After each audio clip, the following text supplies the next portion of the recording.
ideological framework that dominates perception, interpretation, discussion, choice of action. All of that is too familiar to require much comment.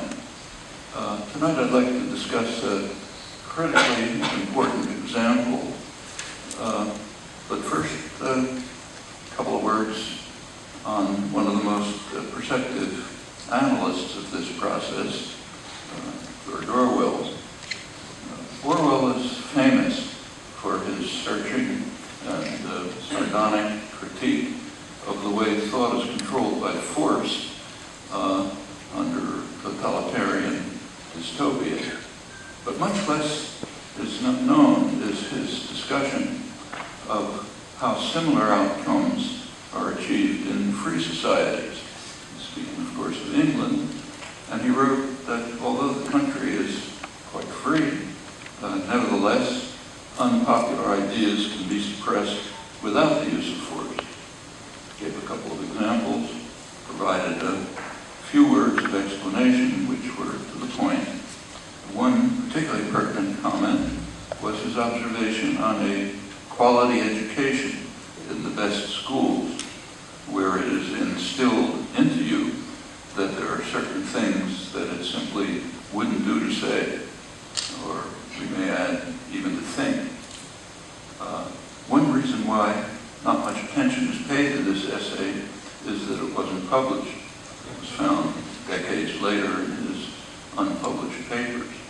It was intended as the introduction to his famous Animal Farm, bitter satire of Stalinist totalitarianism. Why it wasn't published is apparently unknown, but I think perhaps we can speculate. Orwell's observations on thought control under freedom come to mind in considering the raging debate today about the Iran nuclear deal, which currently occupies center stage. I should say it's a raging debate in the United States, virtually alone. In almost everywhere else, the deal has been greeted with relief and optimism, and without even parliamentary review. This is one of the many striking examples of the famous concept of American exceptionalism. The fact that America is an exceptional nation is regularly intoned by virtually every political figure, and I think more revealingly, the same is true of prominent academic and public intellectuals. You can select almost at random. Take, for example, the professor of the science of government at Harvard, distinguished liberal scholar, government advisor. He's writing in Harvard's prestigious journal, International Security, and there he explains that unlike other countries, the national identity of the United States is defined by a set of universal political and economic values, namely liberty, democracy, equality, private property, and markets. So the U.S. has a solemn duty to maintain its international primacy for the benefit of the world. And since this is a matter of definition, we can dispense with the tedious work of empirical verification. Spend any time on that. Or let's turn to the leading left liberal intellectual journal, the New York Review. There, a couple of months ago, we read from the former chair of the Carnegie Endowment for International Peace that American contributions to international security, global economic growth, freedom, and human well-being have been so self-evidently unique and have been so clearly directed to others' benefit that Americans have long believed that the United States amounts to a different kind of country, while others push their national interests, the United States tries to advance universal principles. No evidence is given because that's very easy to continue. It's only fair to add that there's nothing at all exceptional about this. American exceptionalism was standard for every great power, very familiar from other imperial states in their days in the sun, Britain, France, others. And this is true, interestingly, even from very honorable figures from whom one might have expected better. So John Stuart Mill, for example, in England, is mentioned a significant case, which raises interesting questions about intellectual life and intellectual standards. Well, in some respects, American exceptionalism is not in doubt. I just mentioned one example, the current Iran nuclear deal. And here the exceptionalism of the United States, its isolation, is dramatic and stark. There are actually many other cases, but this is the one I'd like to think about this evening. And in fact, U.S. isolation might soon increase. The Republican organization, I hesitate to say party, is dedicated to undermining the deal in interesting ways with the kind of unanimity that one doesn't find in political parties, though it's familiar in such former organizations as the old Communist Party, democratic centralism. Everyone has to say the same thing. That's one of many indications that the Republicans are no longer a political party in the normal sense, despite pretensions, commentary, and so on. Rather, the former Republican Party has now become a radical insurgency that's abandoned parliamentary politics. I'm quoting two highly respected, very conservative political commentators, Thomas Mann and Norman Ornstein of the right-wing American Enterprise Institute. And in fact, they may succeed in increasing sanctions and even secondary sanctions on other countries and carry out other actions that could lead Iran to opt out of the deal with the United States. With the United States, that is. That, however, need not mean that the agreement is nullified. Contrary to the way it's sometimes presented here, it's not a U.S.-Iran agreement. It's an agreement between Iran and what's called P5+1, the 5 veto-holding members of the Security Council plus Germany. And the other participants might agree to proceed, Iran as well. They would then join China and India, which have already been finding ways to evade the U.S. constraints on interactions with Iran. And in fact, if they do, they'll join the large majority of the world's population, the non-aligned movement, which all along has vigorously supported Iran's right to pursue its nuclear programs as a member of the NPT. But remember that they're not part of the international community. So when we say the international community opposes Iran's policies or the international community does some other thing, that means the United States and anybody else who happens to be going along with it. So we can dismiss them. If others continue to honor the deal, which could happen, the United States will be isolated from the world, which is not an unfamiliar position. That's also the background for the other element of Obama's, what's called Obama's legacy, his other main foreign policy achievement, the beginning of normalization of relations with Cuba. On Cuba, the United States has been almost totally isolated for decades. If you votes in the UN General Assembly on the U.S. embargo are rarely reported, but that the U.S. essentially votes alone. The last one, Israel joined, but of course Israel violates the embargo. They just have to join because they have to join with the mass. Occasionally the Marshall Islands or Palau or someone else joins. And in the hemisphere, the United States has been totally isolated for years. The main hemispheric conferences have foundered because the United States will simply not join the rest of the hemisphere in the major issues that are discussed. Last one in Colombia, the two major issues were admitting Cuba into the hemisphere. U.S. and Canada refused, everyone else agreed. And the U.S. drug war, which is devastating Latin America, and they want to get out of it, but the U.S. and Canada don't agree. That's actually the background for Obama's acceptance of steps towards normalization of relations with Cuba. Another hemispheric conference was coming up in Panama, and if the United States had not made that move, it probably would have been thrown out of the hemisphere.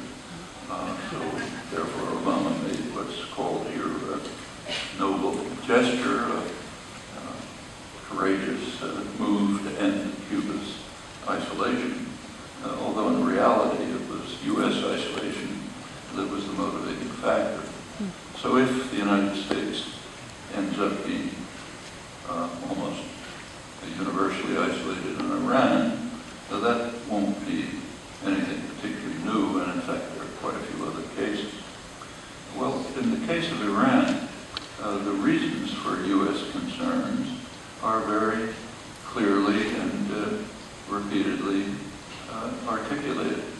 Iran is the gravest threat to world peace.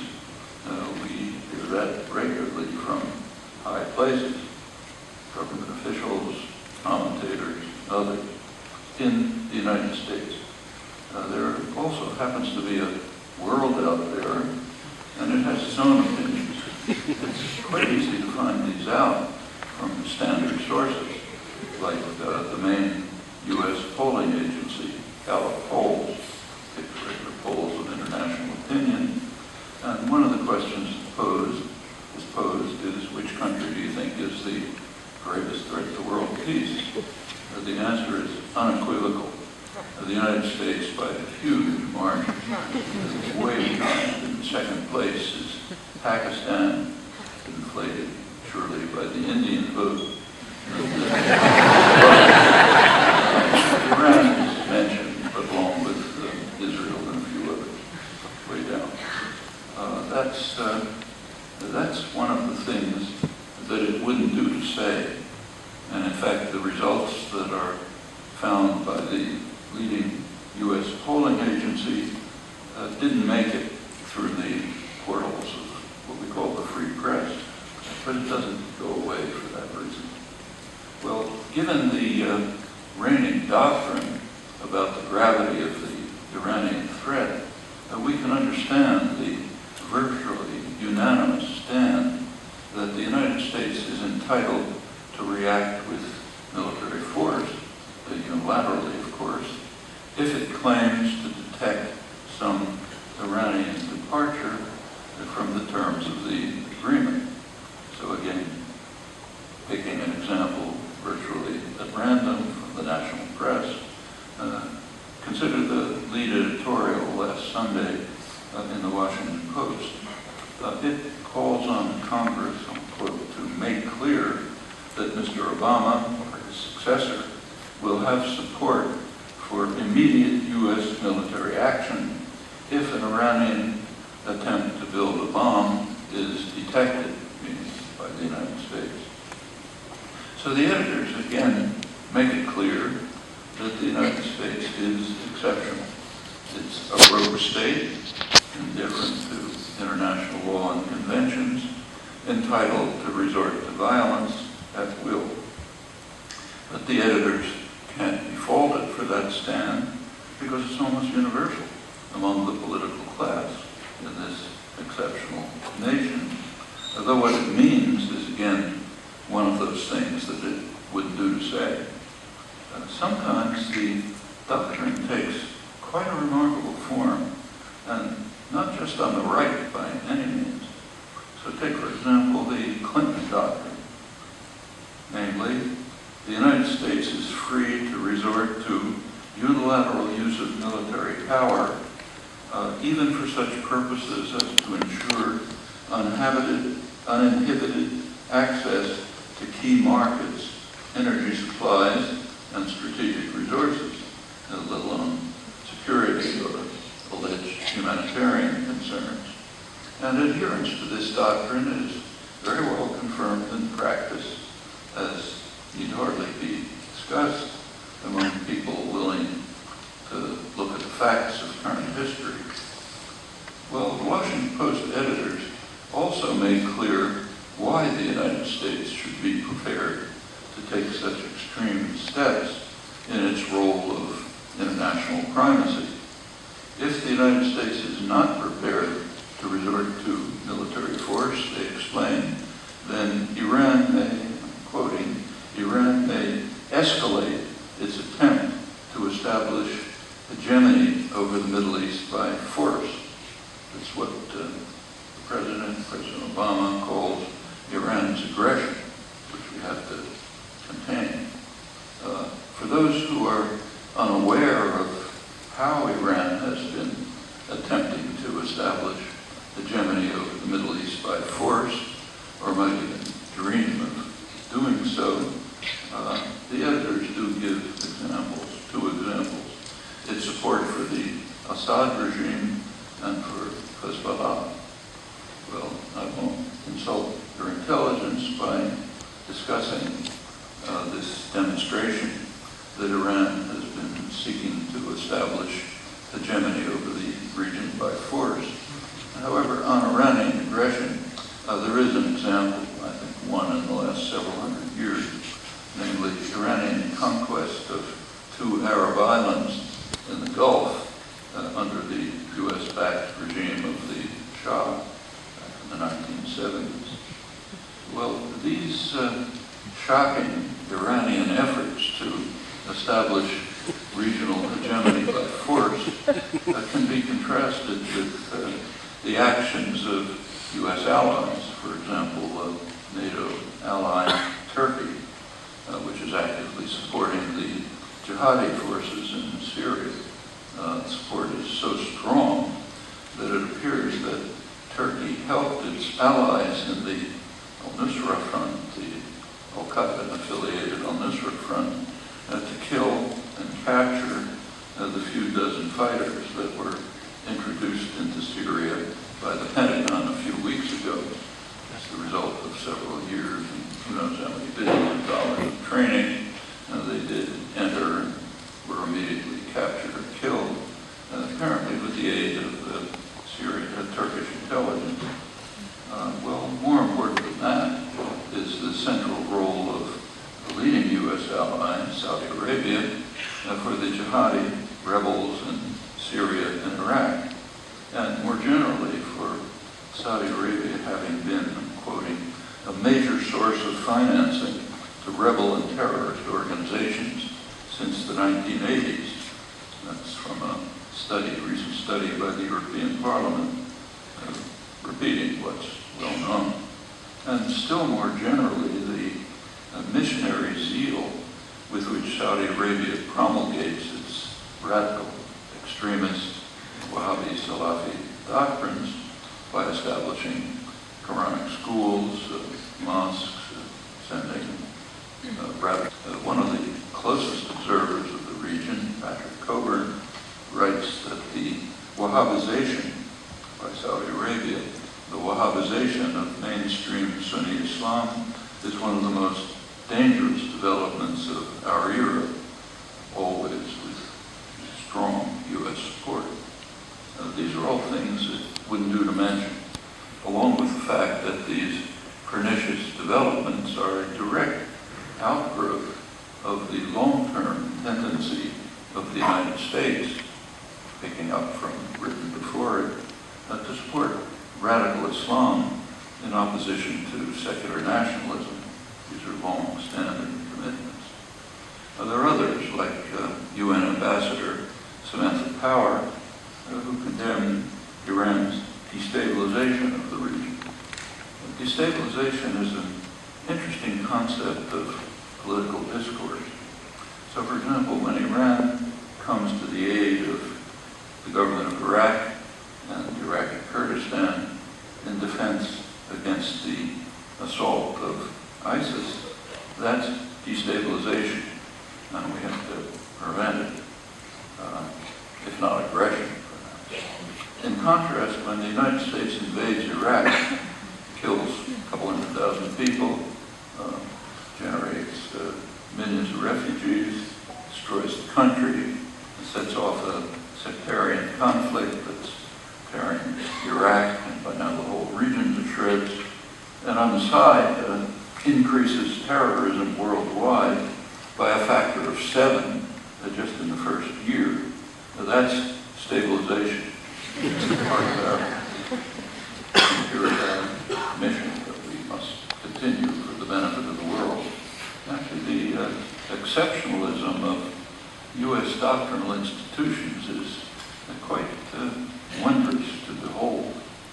Well, going on with the Washington Post editors, they joined Obama's Clinton negotiator, Dennis Ross, Thomas Friedman, other notables, in calling on Washington to provide Israel with B-52 bombers, and perhaps even the more advanced B-2 bombers, and also huge, what are called massive ordnance penetrators, bunker busters, and so on. There's a problem. They don't have airstrips for huge planes like that, but they can use maybe Turkey's airstrips. None of this is for defense. These are not defensive weapons, remember. All of these weapons are offensive weapons for Israel to use to bomb Iran if it chooses to do so. And since Israel is a U.S. client, it inherits from the master the freedom from international law. So nothing surprising about giving it vast supplies of offensive weapons to use when it chooses.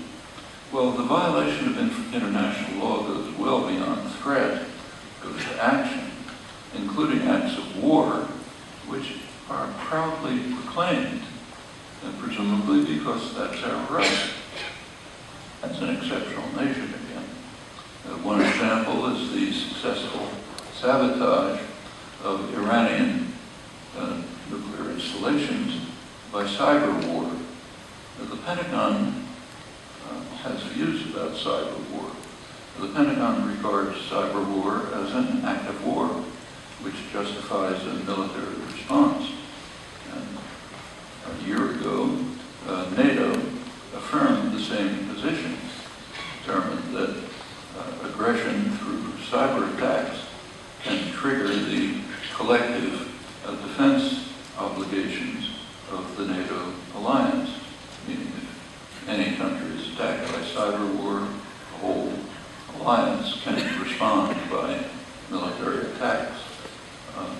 That means cyber war attacks against us, not by us against them. And the significance of these stands is, again, something that it wouldn't do to mention. And you can check to see that that condition is well observed. Well, perhaps the United States and Israel are justified in cowering in terror before Iran because of its extraordinary military power. And it's possible to evaluate that concern. For example, you can turn to the authoritative analysis, detailed analysis of the Center for Strategic and International Studies, main source for such information, last April, which conducted and published a long study of the regional military balance.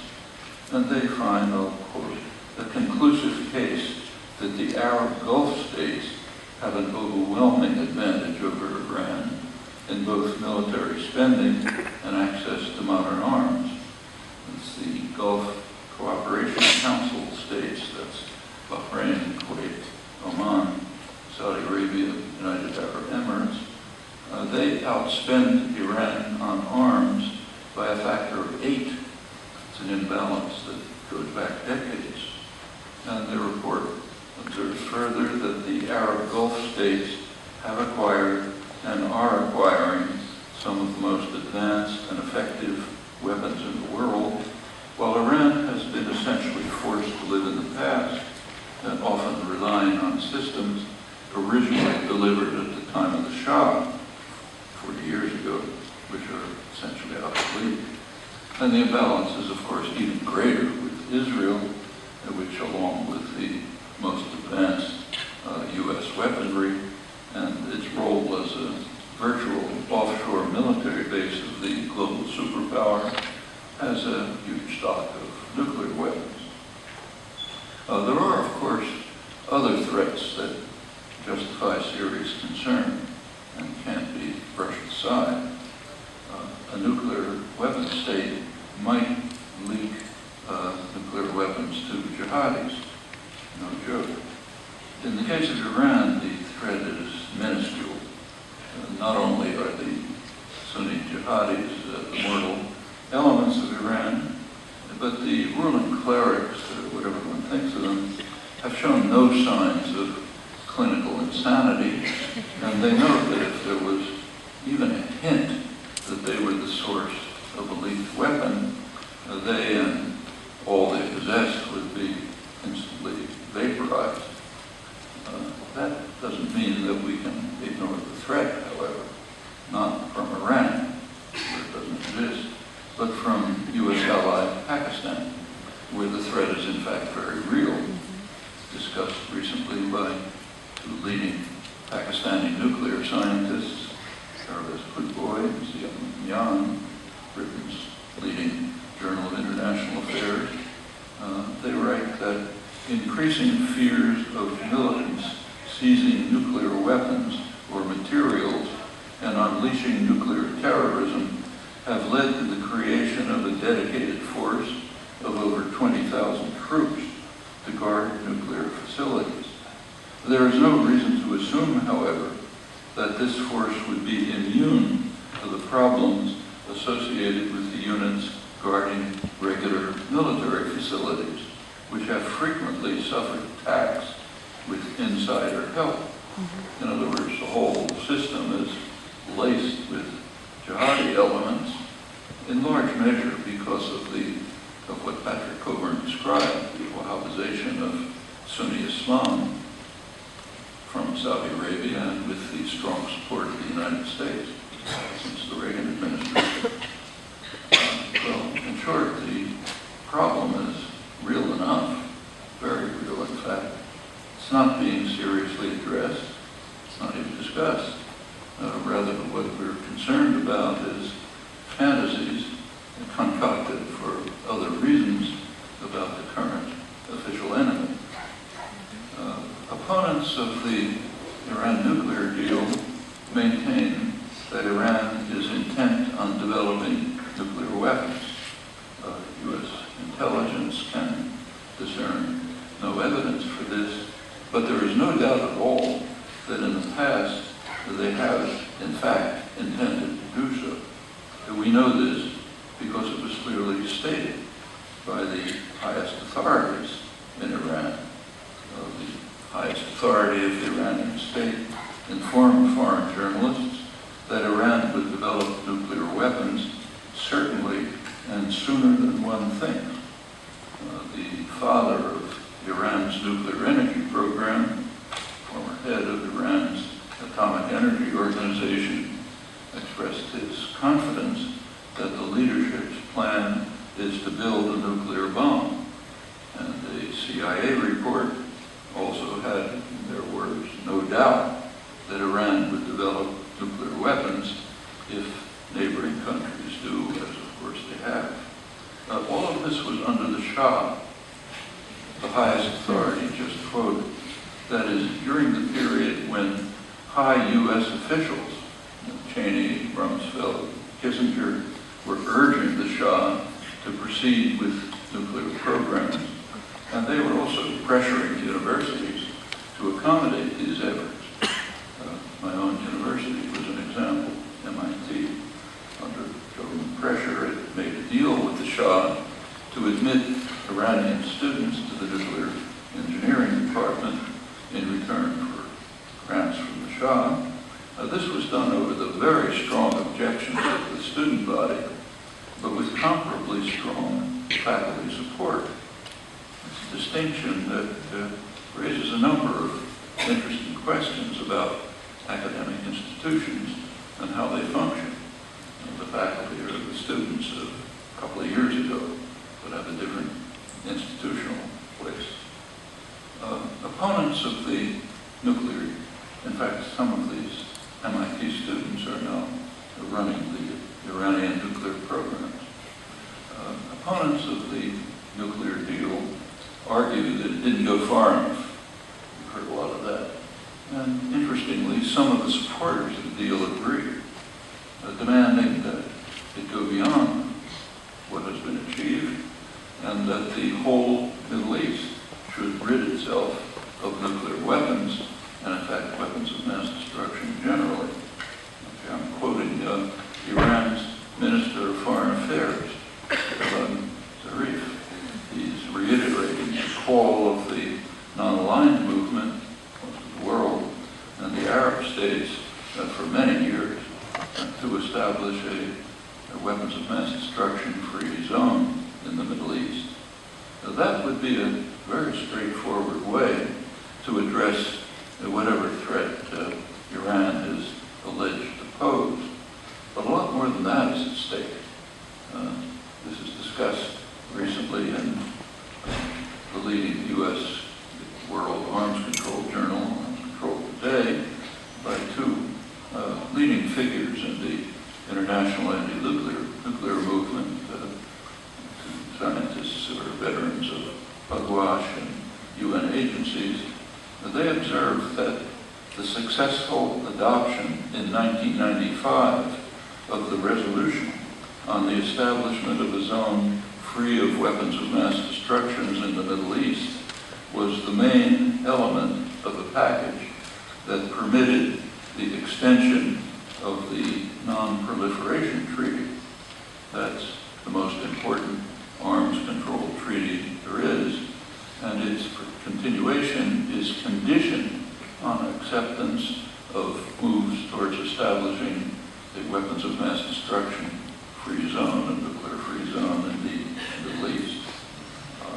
Repeatedly, implementation of this plan has been blocked by the United States at the annual 5-year review meetings of the Non-Proliferation Treaty, most recently by Obama in 2010 and again in 2015, a couple of months ago.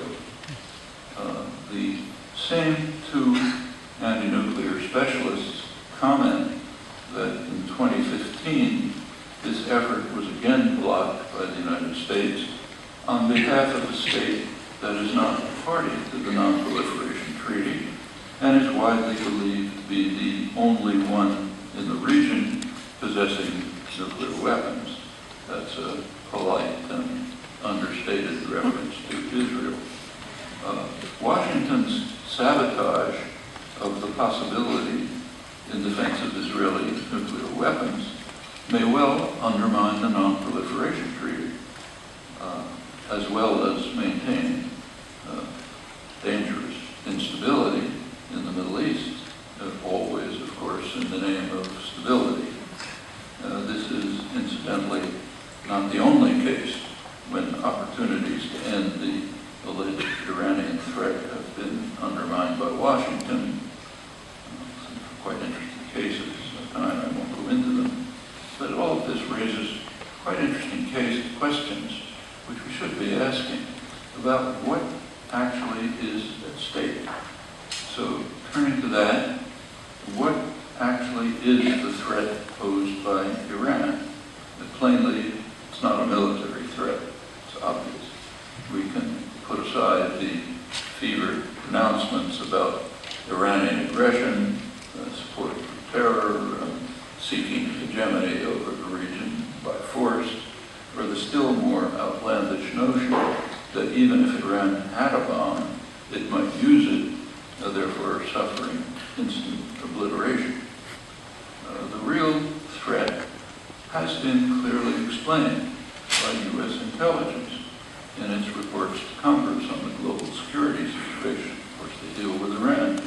And they point out, I'm quoting U.S. intelligence, Iran's nuclear program and its willingness to keep open the possibility of developing nuclear weapons is a central part of its deterrence strategy. Right? It's part of Iran's deterrence strategy. No offensive policies, but they are trying to construct a deterrent. And that Iran has a serious interest in a deterrent strategy is not in doubt among serious analysts. It's recognized, for example, by U.S. intelligence.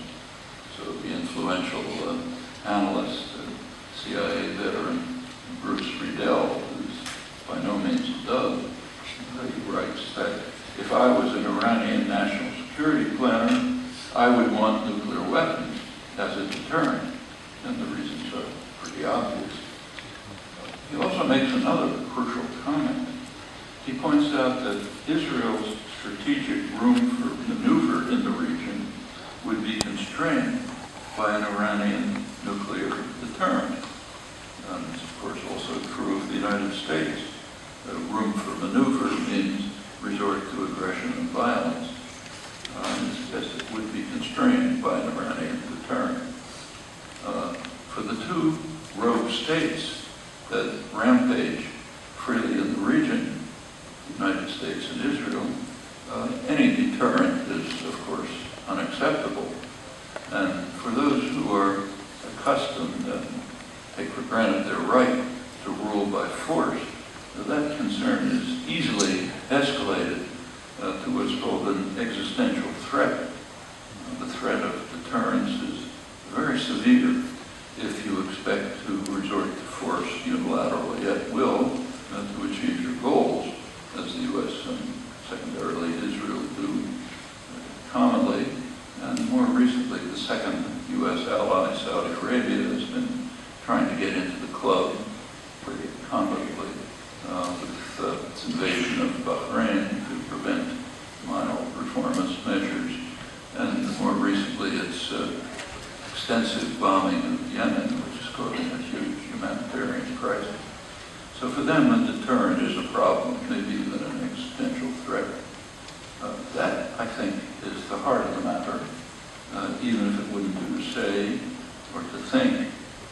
And except for those who hope to fend off possible disaster and to move towards a more peaceful and just world, it's necessary to keep to these injunctions. These are things that wouldn't do to say, wouldn't do to think. You don't read about them, you don't hear about them, but they are, I think, the heart of the issue.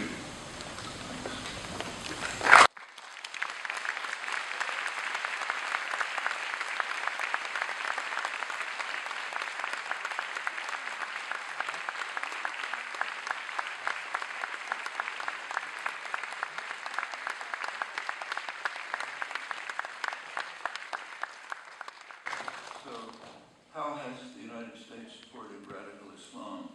As I mentioned, just as Britain did before, I won't comment on the British rule, but if you want to learn about it, there's quite a good book on it by a very good British diplomatic historian, Mark Curtis, who discusses in detail, going back to the Dutch, how Britain supported radical Islam during its period of dominance. The U.S. has done it always. The major center of radical Islam, extremist radical Islam, is Saudi Arabia, unquestionably. They are the source of the Wahhabization of the region, which Patrick Coburn points out is one of the major developments of the modern era. Who's the main supporter of Saudi Arabia? You are. That's where your tax dollars go, and for a long time. Right now, tens of billions of dollars of arms being sent under Obama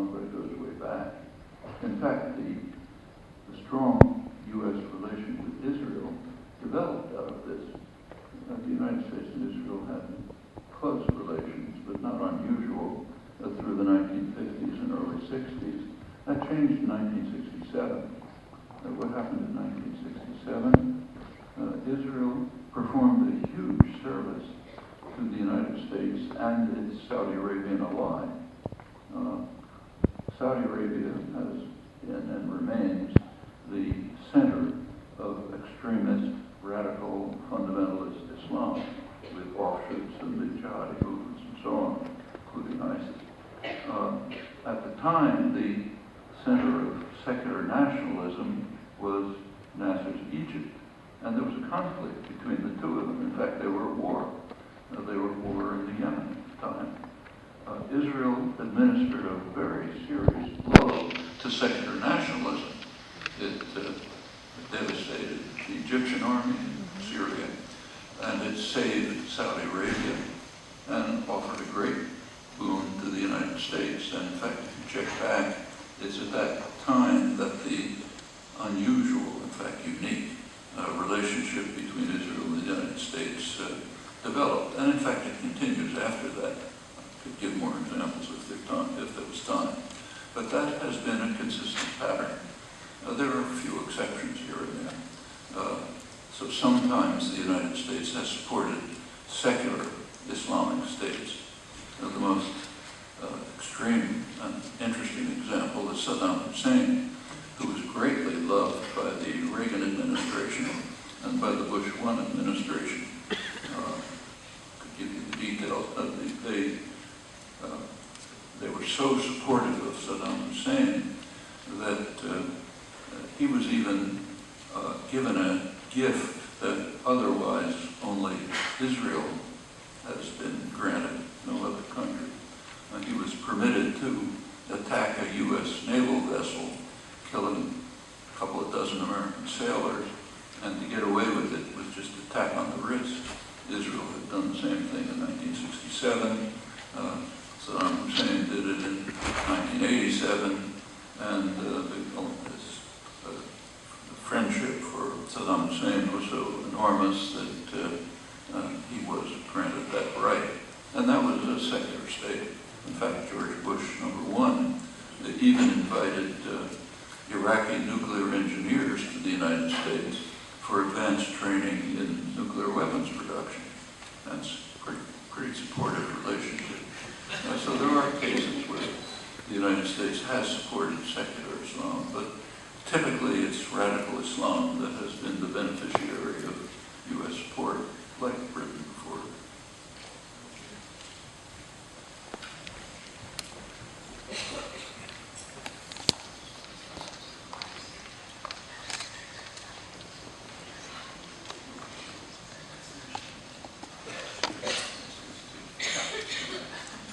Why isn't the United States doing more to help Syrian refugees? That's a question you should ask yourself. Why are we doing that?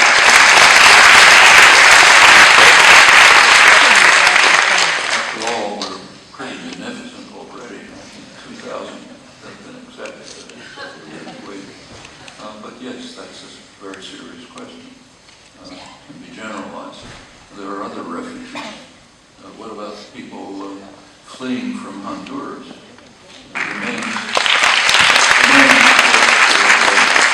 What's called the refugee crisis here. Well, most of them are coming from Honduras. Why?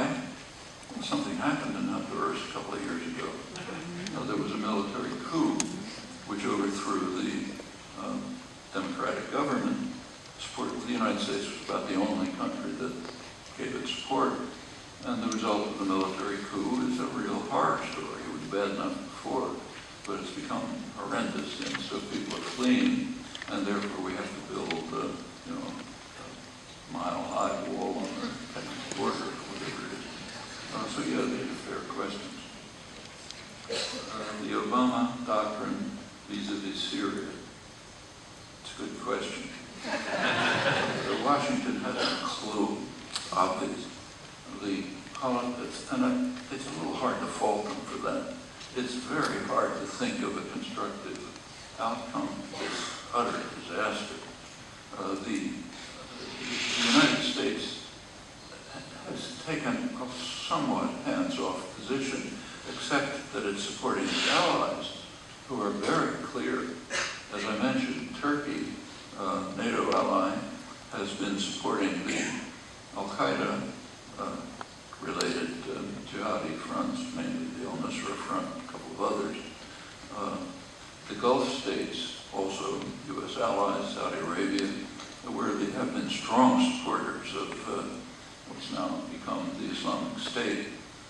Technically, Saudi Arabia, the government no longer claims, no longer support them directly, but surely did in the past, and funders from the Gulf, wealthy Gulf states are still presumably funding them as they have in the past. That's pretty open in the case of Qatar. So these are indirect U.S. policies. The only conceivable hope for some resolution of this horrendous crisis, which is totally destroying the country, is the kind of negotiated settlement that was worked on by serious negotiators like Lakhdar Brahimi, an international negotiator, very respectable, sensible. And the main idea, which is shared by any analyst with a gray cell functioning, is some kind of negotiated settlement which will involve the Assad government, like it or not, and involve the opposition elements, like it or not. There can't be negotiations that don't involve the parties that are fighting. That's pretty obvious. Just as South African negotiations had to involve the leadership of the apartheid state. No other way. They can't have other negotiations. It's perfectly obvious that the Assad government is not going to enter into negotiations that are based on the condition that it commits suicide. If that's the condition, they're just going to keep destroying the country. That, unfortunately, has been the U.S. position. The negotiations, U.S. and its allies have demanded that negotiations be based on the precondition that the Assad government will not survive. And it's a horrible government. I'd like it not to survive. But that's a prescription for destroying Syria, because it's not going to enter into negotiations on those terms. Right now, in fact, in the past, these have been proposals pretty much supported by the Russians.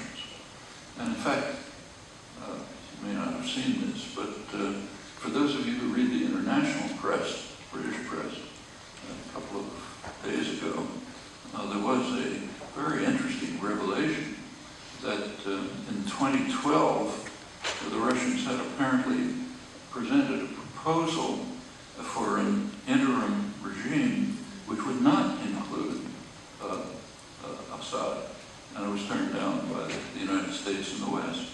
That was reported in practically the entire British press, Guardian, Independent, Daily Telegraph, across the spectrum. Didn't appear in the United States for a while, but finally it did appear, not in print, as far as I can tell, but in an online edition of the Washington Post, where there's an article of the usual type that sort of mentions that this is rumored, but take it seriously, and so on. Probably didn't mean it, and so on and so forth. Draw your own conclusion. But as far as if you ask what the Obama doctrine is, it doesn't exist. We saw the Obama doctrine a couple of weeks ago when the Pentagon sent in these 50 fighters who had been trained for years, and they were immediately captured, killed, or just affected by Turkey's ally, the al-Nusra Front, as I mentioned, apparently with Turkish intelligence support. And that's the doctrine.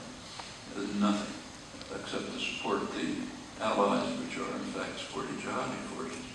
But what the doctrine ought to be, I think, is pretty clear.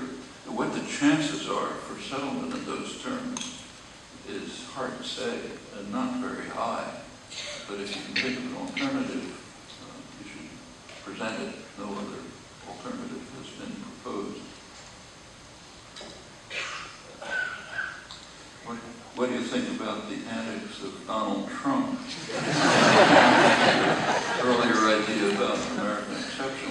I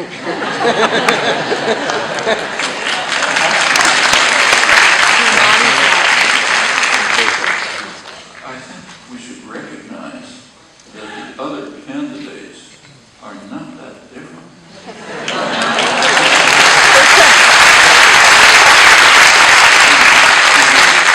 Take a look at their reviews. They tell you their reviews, and they're astonishing. They're just kicking your brand. A couple of weeks ago, the two front runners, they're not the front runners any longer, were Jeb Bush and Scott Walker. And they differed on Iran. Walker said, we have to bomb Iran, that when he gets elected, they're going to bomb Iran immediately. Bush was a little more serious. He said he's going to wait to the first cabinet meeting. I mean, this is just off the spectrum of not only international opinion, but even relative sanity. I think Ornstein and Mann are correct. It's a radical insurgency. It's not a political party. You can tell that even by the votes. I mean, any issue of any complexity is going to have some diversity of opinion. But when you get a unanimous vote to kill the Iranian deal or the Affordable Care Act or whatever the next thing may be, you know you're not dealing with a political party. It's an interesting question why that's true. I think what's actually happened is that during the whole so-called neoliberal period, last generation, both political parties have drifted to the right. Today's Democrats are what used to be called moderate Republicans. The Republicans have just drifted off the spectrum. So committed to extreme wealth and power that they cannot get votes. Can't get votes by presenting those positions. So what has happened is that they've mobilized sectors of the population that have been around for a long time. It is a pretty exceptional country in many ways. One is it's extremely religious. It's one of the most extreme fundamentalist countries in the world. And by now, I suspect the majority of the base of the Republican Party is evangelical Christian extremists. Not that they're a mixture, but these are the extremist ones. Nativists who are afraid that they are taking our white Anglo-Saxon country away from us. Are people who have to have guns when they go into Starbucks. Terrorists and so on. I mean, all of that is part of the country that goes back to colonial days. Roots to it. But these have not been an organized political force in the past. They are now. That's the basis of the Republican Party. And you see it in the primaries. So yeah, Trump is maybe comic relief, but it's just it's not that different from the mainstream, which I think is more important. U.S. exceptionalism has existed since the, since the doctrine of manifest destiny in the 18th, actually 19th century. But what has changed? Well, what's changed is the capacity to implement the doctrines. So take, say, the Monroe Doctrine, 1823. The Monroe Doctrine essentially declared that the United States must rule the hemisphere. It didn't say it in those words, but that's what it amounted to. And it was the intellectual father of the Monroe Doctrine. It was John Quincy Adams, who was also the intellectual author of Manifest Destiny. Well, there was a problem. This is the 1820s. There was the deterrent. The deterrent was Britain. Britain was the hated enemy. They were the big military power. And they prevented the United States from achieving its first foreign policy goal. By foreign, I mean outside the national territory. That's also aggression, but it's not called aggression. But conquest of the national territory, what's now the national territory, of course, it was a war against the indigenous population who were exterminated and expelled. But the first so-called foreign goal was to take over Cuba. It goes back to the 1820s. Couldn't do it. British Navy was in the way. John Quincy Adams, who was an astute grand strategist, pointed out to his colleagues that we just have to wait.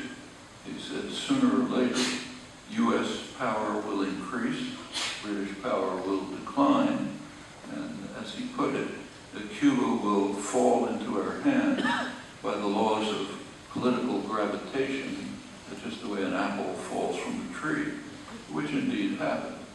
Over the 19th century, U.S. power increased, British power declined. The U.S. was able to take further steps in the Western Hemisphere, and in 1898, in fact, it was able to conquer Cuba. That's, if you go to school in the United States, you learned that the United States liberated Cuba in 1898. In fact, the U.S. invaded to prevent Cuba from liberating itself from Spain. That's what happened. And since after that, it just became a virtual colony until liberation, and finally in 1959. And ever since then, the United States has been trying to reverse it. And the same is true generally. The United States did not, it may have been probably the richest country in the world back in the early 19th century, but not the most powerful country. Britain was the most powerful. France was a powerful country. And that changed over the years, especially with the First World War, finally with the Second World War. So exceptionalism has greatly expanded as power expanded. And I say again that this exceptionalism was also true of other great powers during their day of imperial power and domination. World leaders will meet in New York City next week for a new set of global anti-poverty targets, sustainable development goals. Do you think these targets are sufficient? That's an easy answer. Two letters. And furthermore, nothing will be achieved.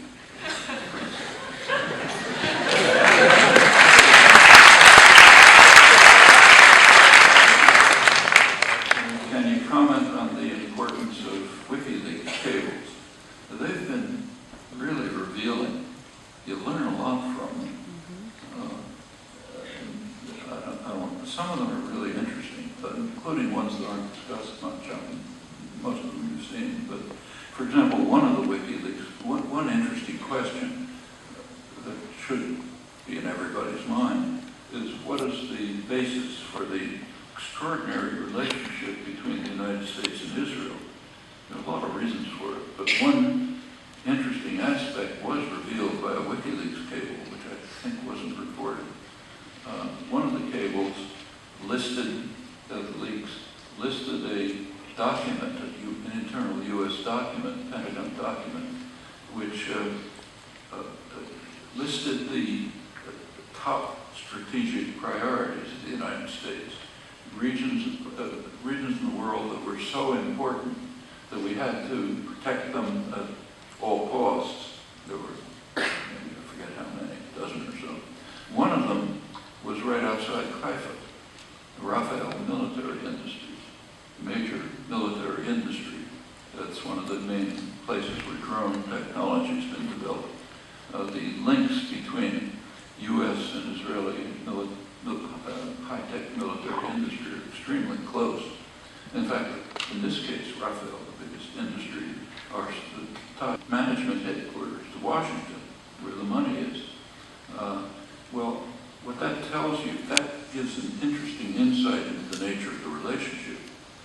Israel does play a major role, small country, but good high-tech industry, and it plays a major role in repression and aggression. It's developed the Israeli arms fairs, when they sell their arms. They advertise correctly that they have developed advanced means of repression and control, and that the arms that they're displaying are battlefield tested, namely against the Palestinians. So they've refined the techniques of control, and they contribute to that all over the place, in Central America, even in the United States. They're providing advice on how to bar Honduran immigrants, say, from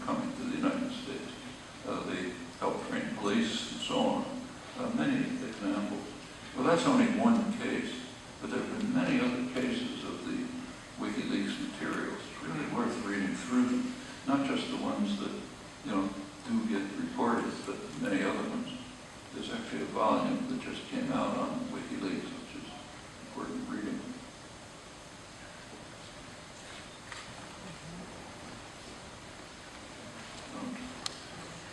Do you think that U.S. foreign policy is driven exclusively by economic interests? What other factors influence U.S. foreign policy and to what extent? That's quite an interesting question. It's certainly not driven entirely by economic interests. In fact, there are very striking cases. Usually, by and large, the U.S. foreign policy, like other major states, is driven by the dominant domestic forces.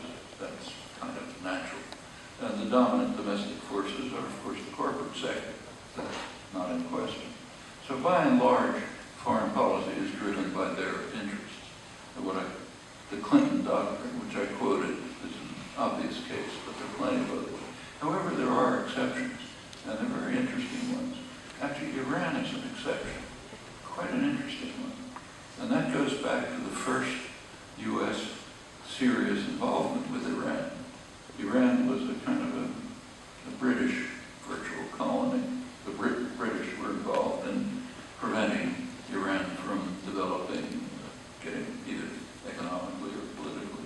But that changed in 1953, when Britain was too weak to overthrow the parliamentary regime, and the U.S. took over and basically carried out the coup that reestablished, that installed the Shah. Something quite interesting happened at that time. The United States government wanted U.S. energy corporations to take over 40% of the British concession. It was the British were taking Iranian oil.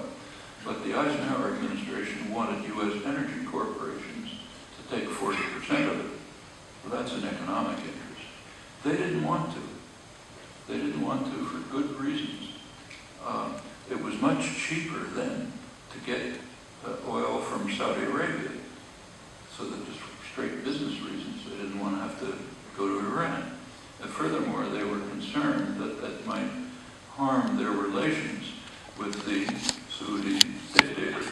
Saudi family essentially owns and runs the country, and they didn't want to bother with that. The U.S. government actually forced the oil companies to take a 40% concession.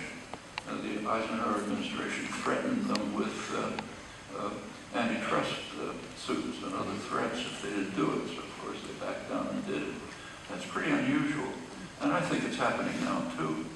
We don't have documents from the present period. You get documents from earlier periods. But you can be pretty confident that the U.S. energy corporations would be delighted to break into the Iranian market.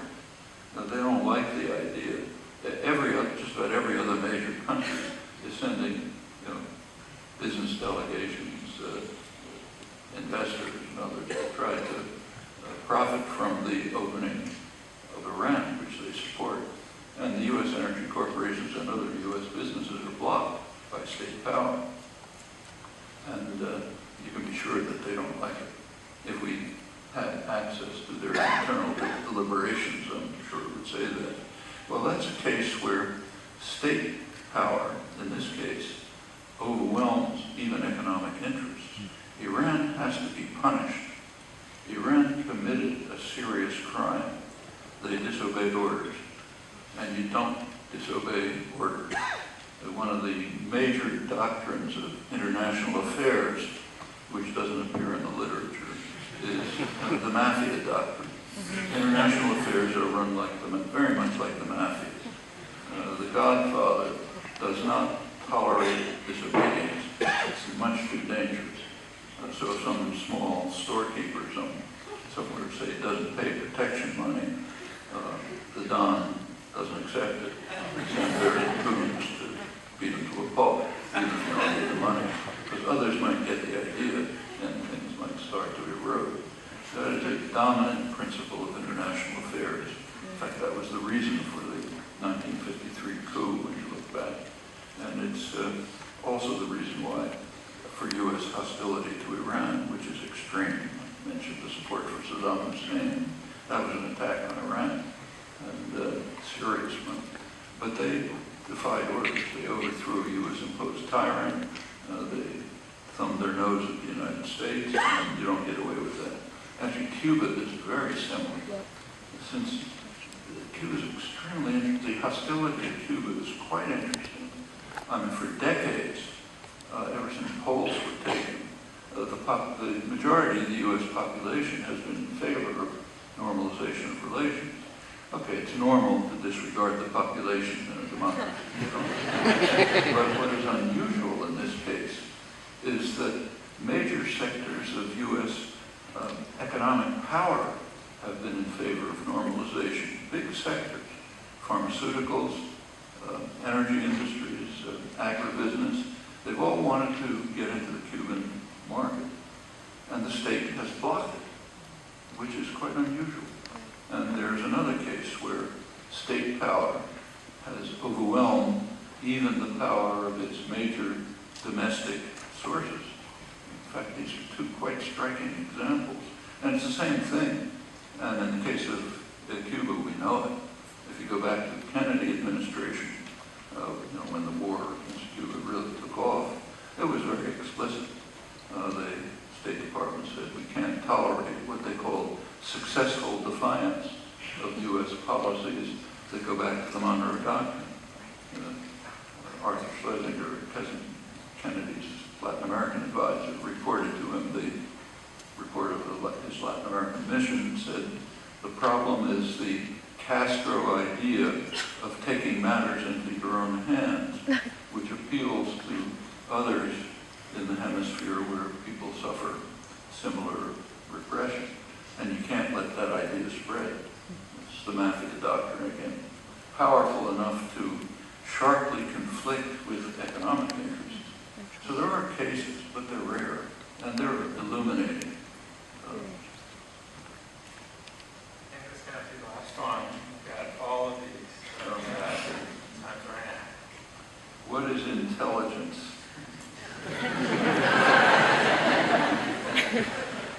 Well, it's something that's lacking in certain places.